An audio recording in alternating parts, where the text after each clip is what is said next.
نن مونږه په سوشل میډیا باندې خپل سټیټس ورکو. تاسو پوهیږئ چې د سټیټس مقصد څه دی؟ دلته دوه اهم خبرې ځان سره په ذهن کې کېدي.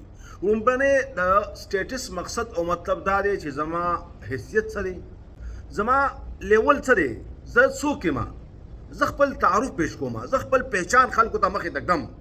او خصوصا سټیټس هغه خلکو ته مخې ته راځي چې کوم زما په واتساپ کې ملګري وي، دوستان وي، خپل خپلوان وي. هغوی ته زه خپل ځان ښودل غواړم چې زما دومره لیول دی یا زما دا پہچان دی، زما دا حیثیت دی.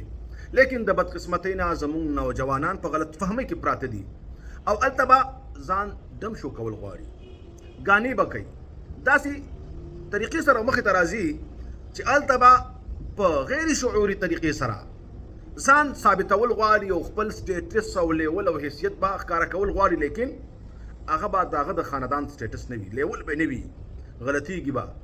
مقصد د خبرې دا دی چې ډېر احتیاط کوئ، خپل حیثیت ښکاره کول او غلط ښکاره کول، خپل ځان بدنامول، خپل والدین او خپل قوم، دا لویه د خسارې او د نقصان خبره ده. دویم اکثره مونږ ګورو چې کله سټیټس وي نو خپل تصویر یا نهایت ناشکرۍ الفاظ په ګانو کې یا په شاعرۍ کې مونږ هغې سره لګولي چې هغې نه د ناشکرۍ بوی راځي، د هغې نه د الله نه د ناامیدۍ او د مایوسۍ بوی راځي. دا یو لوی ظلم، لویه ګناه ده، خپل ځان هلاکول دي.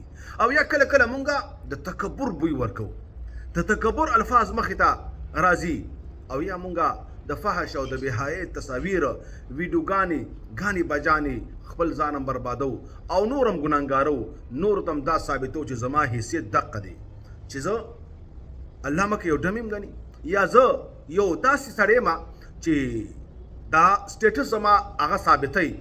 نور تفصیلاتو پسې نه ځم. د بعضې ملګرو سټیټس یې مې چوکاتې پریشانه شم، خفګان شم، او تاسو ته مخې ته ما دا پیغام کېښوده چې خپل حیثیت ښه ظاهر کوي، یو نصیحت ولیکئ، یو پیغام ورکوي یو قوم ته، خپل کشرانو ته، مشرانو ته. نن سبا ستا سټیټس ستا ورور، ستا ماما، ستا پلار، ستا تره، ستا نیکه ډېر خلک ګوري.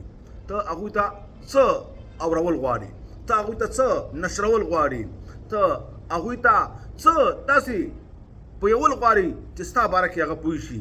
نو داسې کار مه کوئ چې ځان بدنام کړي او خپل آخرت په نقصان کې واقع کوي.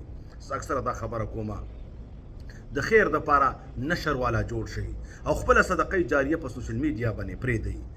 د خپل آخرت د تباهۍ سبب مه ګرځئ چې په خپل ویډیو باندې او خپل تصویر سره او خپل ویډیو سره ته ګانا اپلوډ کړي او بیا ته به نه سبا او دا به په سوشل میډیا باندې ګرځي. ستا ملګري او دوستان به یې ګوري، ستا فرینډز به یې ګوري او هغه به یې شیر کوي او تا پسې به د ګناه یو نه ختمېدونکې سلسله جاري شي. الله تعالی دې زما او ستا د ایمان حفاظت وکړي. الله تعالی دې زما او ستا خاتمه په ایمان باندې وکړي.